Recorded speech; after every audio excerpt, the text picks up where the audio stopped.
Hi guys and welcome back to my channel. So today we'll be doing a makeup tutorial na request ng isa sa mga friends ko. Hi Star, you requested this one. So ang gagawin nating makeup is yung parang drunk blush, faux freckles, or aka Kunwari Mestiza look, ganun. So yun, if you wanna see how I will do that makeup look, then just keep on watching. Okay, so we'll start off sa ating primer. So for primer, I'll be using this one. From Baby Skin, yung kanila, from Maybelline rather, yung kanilang Baby Skin na pore eraser.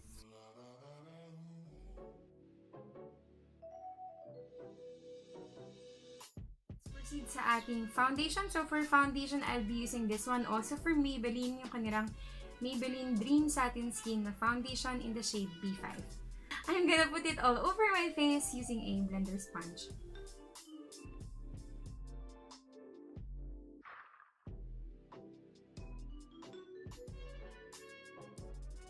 Tayo mag-set ng ating face. So, right after foundation, maglalagay tayo ng cream blush. So, para mas natural and dewy lang tingnan yung face. Kaya lang wala akong cream blush. So, gagamitin ko yung aking liquid lipstick. This one from Kylie Cosmetics, yung shade na Smile. Kasi hindi ko to magamit sa lips ko kasi as in wash off niya talaga ako. So, lalagay ko na lang siya sa aking cheeks.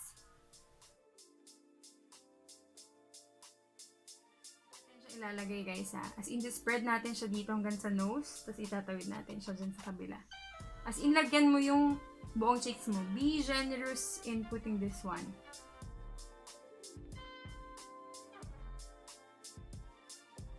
Sobra kayo sa cream blush, gamitin nyo lang yung sponge kanina. Medyo ganyan-ganyan nyo lang. Para kumalma best yung blush na nilagay mo.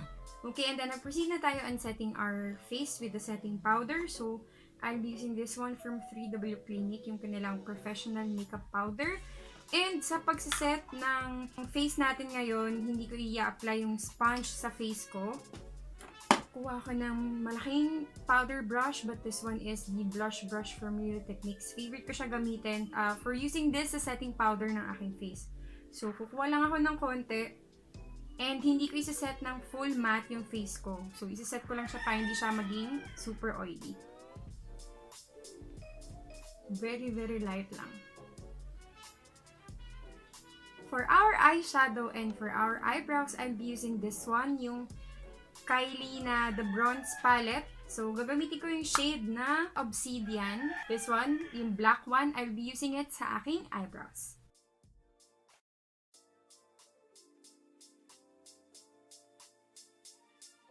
Para mas maging bushy yung ating eyebrows, lalagyan ko siya ng brow mascara and I'll be using this one from AOA. Look daw to nung Benefit na Gimme Brow. And in fairness, maganda siya guys ha.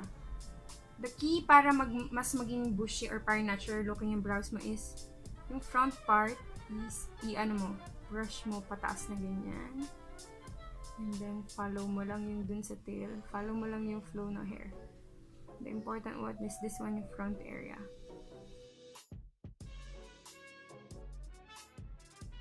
Let's proceed sa ating eyeshadow. Again, gagamitin ko yung same palette, Kylie The Bronze Palette. And I'll be using the shade Hematite. This one. Lalagay ko siya all over my eyelids. Using this brush.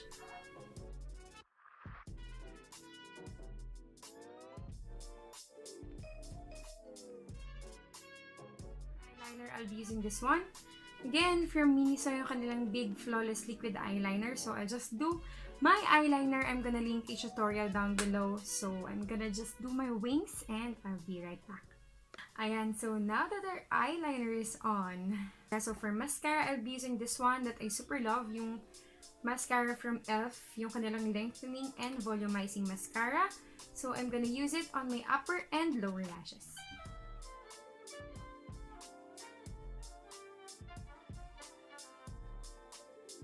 Natin. Simple lang siya. Let's proceed na sa pinaka-challenging part ng tutorial na to, which is yung faux freckles. So, nag-try ako kaninang magawa ng faux freckles and you either put nothing or you put too much kapag hindi mo siya na-practice ng maganda, no? So, ang aking gagamitin para maglagay ng faux freckles is this one. It's a gel eyeliner na color brown, dark brown na ganyan. And manipis na brush na ganito. This is a pencil brush. So, idadip ko lang siya ng very light. Pigmented kasi itong eyeliner na to. So, very light lang dapat. So, magsistart na ako mag-dot ng freckles all over my face. So, basically, kung saan mo nilagay yung cream blush mo kanina for drunk blush, yan. Diyan mo rin lalagay yung iyong faux freckles.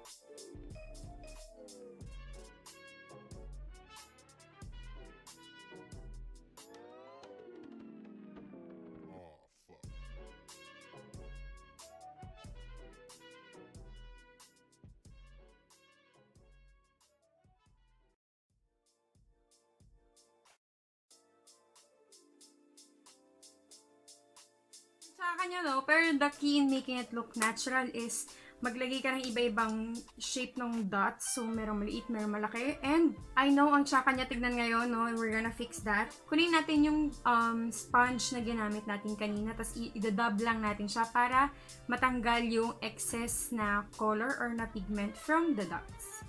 Again, dab-dab, huwag nyo isa-swipe kasi kakalat lang yung dots pag ganun. Dab-dab lang.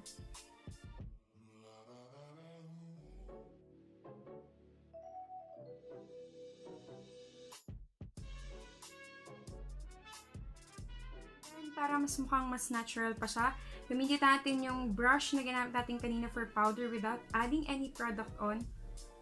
Ganyan mo lang, ng circular motions. So, daanan or pasadahan mo lang. And that's it! That's the Mestiza Kuno Faux Freckles look. This is challenging, my dear friends. We're gonna proceed sa ating lips. So, go with the theme of parang natural looking lang na tignan yung makeup. So, gagamit tayo ng parang gradient lip technique. So, gagamit ako ng tatlong lip tints dito. First one is the Potioned Tint from Skin Potions, yung shade na Glen Coco. So, lalagay ko siya all over my lips. Ganyan.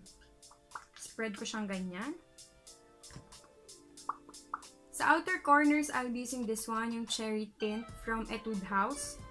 Yung shade na basing color orange. So, medyo glossy to. Ilalagay ko lang to dun sa outer or sa outline ng aking lips. Like this.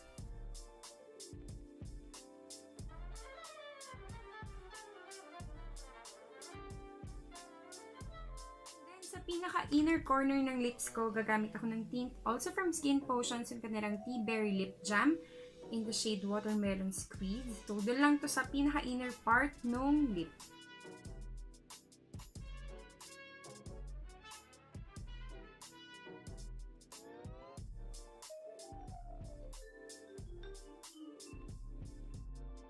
Our makeup, we're gonna use this one, yung from 3W Clinique, yung kanilang Makeup Pearl Setting Spray.